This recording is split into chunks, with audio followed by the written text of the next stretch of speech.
तो जैसा कि आपने बताया कि चतुर्श्रेणी कर्मचारी भर्ती के अंदर लगभग 54,000 पोस्ट हैं, 54,000। और जहाँ तक पद वृद्धि का सवाल है, उसके लिए हम नॉर्मली हमारी एक प्रोसेस होता है, हमारा प्रोसीजर होता है कि जैसे ही हम ये भर्ती निकालते हैं या हम परीक्षा कराते हैं, तो हम विभाग से कांटेक्ट में रहते हैं, जो नोडल विभाग होता है, और उनको बताते हैं, लिखित में भी भेजते हैं कि यदि इसमें पद वृद्धि की संभावना हो या बढ़ने वाले हों, तो हमको टाइम रहते इसको बता दिया जाए, ताकि हम उसको इसकी नोटिफिकेशन करके और उसके बाद ही रिजल्ट निकालें। तो जैसा हम चाह रहे हैं, फोर्थ क्लास की भर्ती का रिजल्ट हम निकालना चाह रहे हैं अगले महीने की मिडिल तक, यानी कि संक्रांति 14-15 जनवरी के आसपास निकालने का हमारा प्रयास हम कर रहे हैं। तो हम चाह रहे हैं उससे पहले हमको पदवृद्धि के बारे में सूचना मिल जाए। तो इसी के संबंध में हमारे जो स्टाफ है वो भी प्रयास करता है, विभागों से संपर्क करता है, लेकिन अभी तक हमको कोई सूचना नहीं मिली है। मैंने भी खुद भी इसके बारे में बात की सक्षम स्तर पर, और अभी तक इसके बारे में कोई ऐसी सूचना नहीं है कि पद वृद्धि हो रही है या होने वाली है या होगी। लेकिन वो भी, उनका भी प्रयास होता है, क्योंकि ये काफ़ी बड़ी भर्ती है और बहुत सारे विभाग इसमें इन्वॉल्व होते हैं। लगभग सभी विभाग इसमें इन्वॉल्व हैं राज्य सरकार के। तो वो भी प्रयास करते हैं सभी विभागों से चेक करने का, यदि इसमें पद वृद्धि की संभावना है तो बताएं। तो हमारा प्रयास है, यदि पद वृद्धि होगी तो हम ज़रूर इसको शामिल करेंगे, और यदि आवश्यकता पड़ी तो हम थोड़ा बहुत डिले कर सकते हैं, लेकिन फिलहाल ऐसी कोई सूचना हमको नहीं मिली है। और ये मुझे नहीं कह सकता कि संभावना क्या है, क्योंकि वो ये हमारे बियॉन्ड परव्यू ऑफ बोर्ड है, विभाग इसके बारे में बता सकता है। तो जैसी कोई सूचना ऐसी होगी हम बता देंगे।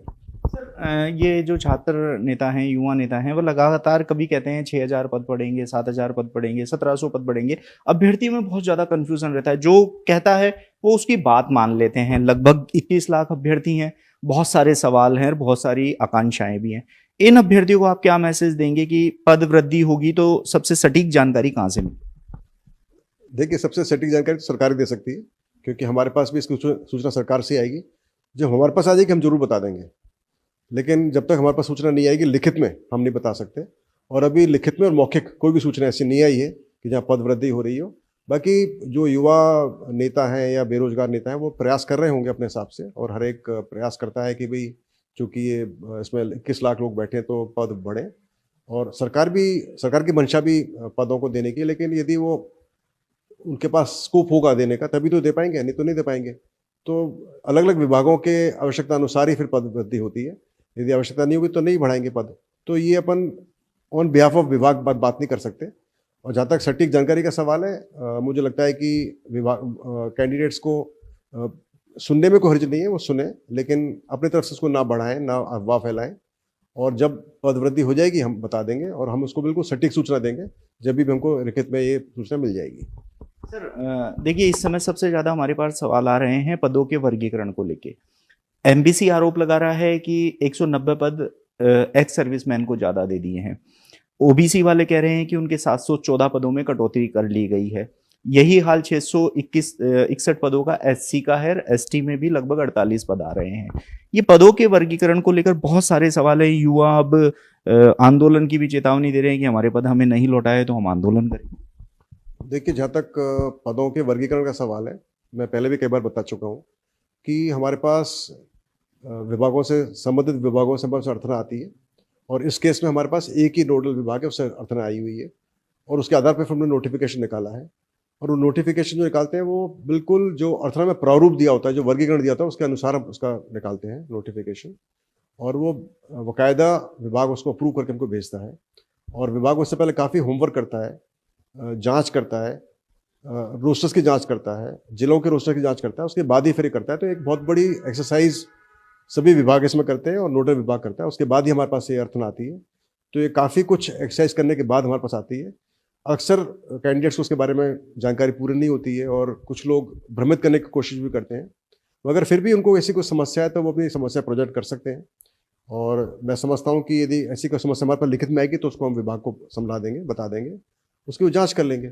लेकिन इसमें बोर्ड का कोई भी रोल नहीं होता है कि कितने पद किस कैटेगरी को जाना चाहिए, उसका वर्गीकरण क्या होना चाहिए, क्योंकि वो उसमें वो हमारे अधिकार क्षेत्र के बाहर होता है।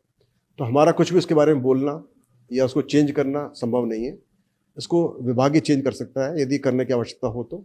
यदि हमारे पास कोई भी ऐसी कोई परिवाद आएगा या कोई हमारे पास ऐसे कोई डेलीगेशन आके हमको कोई देगा तो उसको हम विभाग को भिजवा सकते हैं। और इसके लिए कोई आवश्यकता नहीं है लड़ाई झगड़ा करने की या धरना प्रदर्शन करने की। सबसे सिंपल है, अपनी जो भी आप समझते हो कि आपके हिसाब से कितने पद होने चाहिए, क्या है वर्गीकरण होना चाहिए, अब अपनी जो भी एक आवेदन बना के या एक परिवेदन बना के या कोई भी एक डेलीगेशन की एक ज्ञापन देकर हमको दे सकते हैं, उसको विभाग को भिजवा देंगे और उसको विभाग चेक कर लेगा। तो मुझे लगता नहीं कि ये मेरी राय होगी कि आप इसके लिए कोई धरना प्रदर्शन कर रहे हैं और कुछ मोर्चा संभालें, कोई आवश्यकता नहीं है। सर, चतुर्थ श्रेणी कर्मचारी भर्ती में वैसे आपने रिजल्ट की डेट लगभग 15 जनवरी बता दी है कि 15 जनवरी को आएगा। परिणाम जारी होना, अभी आपत्तियों पर काम चल रहा है, क्या आपत्तियों का निस्तारण कब तक होगा? अभी तक क्या कुछ? देखिए, इसकी आपत्ति हमको मिल चुकी हैं और वो कार्रवाई चल रही है। इसके अलावा हम कुछ बताते नहीं है कि निस्तारण हुआ नहीं हुआ, कब होगा। ये सब हमारे आंतरिक मामले होते हैं। इसके हर एक मामले में हर एक को बताने की आवश्यकता नहीं होती है, मीडिया में भी और बच्चों को भी। और 15 जनवरी का हमारा प्रयास है, उसमें कई सारी चीज़ें जो आपत्तियां हैं, आपत्तियों का निस्तारण है, उसके बाद में नॉर्मलाइजेशन है। तो इसलिए हमारा प्रयास रहेगा कि हम 15 जनवरी तक इसका रिजल्ट निकाल दें। सर, 2 गुना रिजल्ट अब जारी होगा, लगभग 1 लाख अभ्यर्थी इसमें होंगे, दस्तावेज सत्यापन होगा। कब तक इस भर्ती के पूरा होने की संभावना आपको नजर आ रही है? देखिए, हमारा काम होगा इसका रिजल्ट हम निकाल लें 15 जनवरी तक, और उसके बाद फिर मैं आशा करता हूँ कि जो इसके लिए नोडल विभाग सरकार ने सोचा है वो उस पर डीवी के लिए फिर प्रक्रिया शुरू करेगा। अब ये यकीनन चूँकि 1 लाख इसमें बच्चे इसमें आएंगे, लगभग 1 लाख से ऊपर बच्चे इसके अंदर होंगे, डीवी में तो काफ़ी वक्त लगेगा।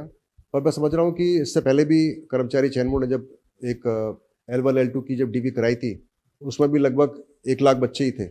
जब 48,000 बच्चों की जब डीवी हुई थी, जब शिक्षा विभाग ने कराई थी, तो पहले भी ये कार्रवाई हो चुकी है। अब थोड़ी संख्या थोड़ी ज़्यादा है, तो और पिछली बार शायद जिले स्तर पर हुई थी, इस बार मुझे मालूम नहीं कि कैसे इसको नोडल विभाग कराना चाहेगा, पर मैं समझता हूँ वो भी इसको शायद संभाग स्तर पर या जिले स्तर पर कराना चाहेंगे। तो जो भी होगा उसके बारे में विभाग को ही बताना उचित रहेगा। लेकिन विभाग, सरकार भी और विभाग भी काफ़ी इस तरह से संवेदनशील है इस विषय के ऊपर। वो भी चाहेंगे जितना जल्दी हो सके इसकी डीवी हो। और हमने भी प्रयास किया है कि जैसे जो विकलांग कैंडिडेट्स होते हैं, जो दिव्यांगजन होते हैं, उनको भी हमने पाबंद किया है कि वो अपने स्वावलंबन कार्ड लेकर आएँ, ताकि उसकी वजह से डिले ना हो। और चूंकि ये 10th स्तर की परीक्षा है, तो इसमें मैं लगता हूँ कि जहाँ तक सर्टिफिकेट का सवाल है वो उसमें ज़्यादा परेशानी नहीं होगी, तो काफ़ी फास्ट उसका निस्तारण होगा, डीवी जल्दी हो पाएगी। चूँकि नंबर ज़्यादा तो टाइम लगेगा, पर इसका भी एक निश्चित डेट मेरे बताना उचित नहीं होगा, क्योंकि डिपेंड करता है कि विभाग इसको किस स्तर पर कराता है और कितनी टीम्स इसमें लगाते हैं। तो फिर भी हम प्रयास करेंगे जितना जल्दी हो सके विभाग भी इस पर कार्रवाई करे।